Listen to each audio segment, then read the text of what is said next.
تکبیر تحریمه نه بعد د لاسو نیولو طریقه هم زده کوي چې کله مونږ تاسې مانځه ته راځو په مانځه کې لاسونه څنګه ونیسو. په دې کې څلور خبرې ذهن نشین کوي. اوله خبره ده چې د ښي لاس تلی دا به د ګس لاس په شا باندې کېدی، بیا د ښي لاس کچه ګوته او غټه ګوته د دې نه به حلقه جوړه کوي او په دې باندې به د ګس لاس مړوند ونیسئ. او درمه خبره د ښي لاس چې کومې درې ګوتې دي دا به تاسو د کیڼ لاس په څنګل باندې کېدئ او آخري کې به تاسو لاسونه په نامه د لاندې ونیسئ. دا طریقه مونږ ولې اختیار کړې ده؟ ځکه چې په دې باندې مونږ سره څلور احادیث موجود دي. که مونږ په دې ټولو احادیثو باندې عمل کوو مونږ به دغه طریقه اختیاروو، او که چیرته داسې وایي چې په ټولو احادیثو باندې د عمل نه وشي نو بیا دا طریقه خلک نه اختیاروي، هغه بیا نورې طریقې اختیاروي. صحیح بخاری کې حضرت سهل بن سعد رضی الله تعالی عنه دا یو روایت نقل کړی ده، وای کان الناس یؤمرون ان یضع الرجل الید الیمنى على ذراعه اليسرى فی الصلاة. وای نبی علیه الصلاة والسلام په دور کې خلکو ته دا حکم ورکېدو چې هغه د ښی لاس په کیڼه څنګل باندې کېدي. حضرت وائل بن حجر رضی الله تعالی عنه فرمایي، وای د ما خواهش و چې زه رسول الله صلی الله علیه وسلم په مانځه باندې ووینم چې هغه څنګه لمونځ کوي.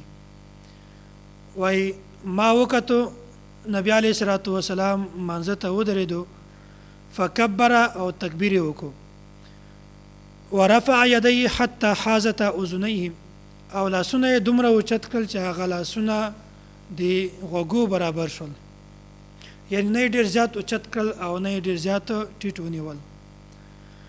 ثم وضع یده الیمنى على ظهر کفه اليسرى والرسغ والساعد. او بیا نبی علیه الصلاة والسلام ښی لاس دا د کیڼ لاس په شا باندې کېښود او مړوند باندې او څنګل باندې. ځکه مونږ وایو چې په ښی لاس چې کومه ده دا د کیڼ لاس په شا باندې کېدی، او په دې دواړو ګوتو سره د کیڼ لاس مړوند ونیسئ، او دا درې ګوتې چې کومه دي دا د کیڼ لاس په څنګل باندې کېدی. او درم حدیث چې کومه ده حضرت ابن عباس رضی الله تعالی عنهما فرمایي، وای نبی علیه الصلاة والسلام فرمایلی دي ان معاشر الانبیاء، وای مونږ د انبیاء کرامو د نبیانو جماعت ته ټولي ته ګیرو ته دا حکم شوی ده ان نؤخر سحورنا ونعجل فطرنا، چې مونږ پشمنۍ د اخري وخت ورسوو او روژه ماته چې کومه ده دا مونږ زر وکړو. یعنی مونږ چې کله پشمنۍ کوو نو بالکل اخري وخت مونږ پشمنۍ ورسوو او مونږ روژه ماتې کې جلدي وکړو او زر یې وکړو، چې کله هم ماښام کېږي او مونږ فورا روژه ماتې وکړو. وان نمسک بایماننا علی شمائلنا فی صلاتنا، او بیا مونږ په ښي لاس سره د کیڼ لاس مضبوط ونیسو. څلورم حدیث دا ده، حضرت وائل بن حجر رضی الله تعالی عنه فرمایي رأیت النبی صلی الله علیه وسلم وضع یمینه علی شماله فی الصلاة تحت السره.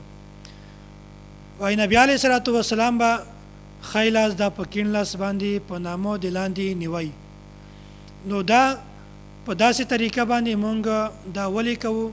ځکه چې په دې موضوع باندې څلور احادیث موجود دي، او که چیرته مونږ په دې ټولو احادیثو باندې عمل کوو نو مونږ بیا لاسونه په دغه طریقه باندې نیسو، دا کومه طریقه چې ما تاسو ته بیان کړله.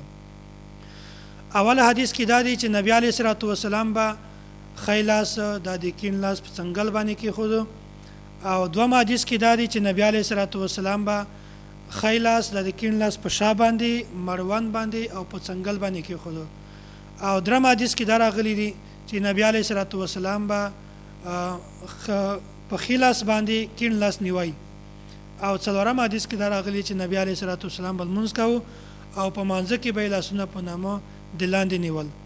نو امام ابو حنیفه رحمت الله علیه کوم چې مونږ په دې طریقه باندې روان کړي دو هغه دا وجه ده چې په دې موضوع باندې څلور احادیث موجود دي، او امام ابو حنیفه رحمت الله علیه فرمایي وای که چیرته په یو موضوع باندې څلور یا زیات احادیث موجود وي نو تاسو د دې احادیثو داسې ترجمه او داسې مطلب بیان کړي چې په دې ټولو باندې عمل وشي.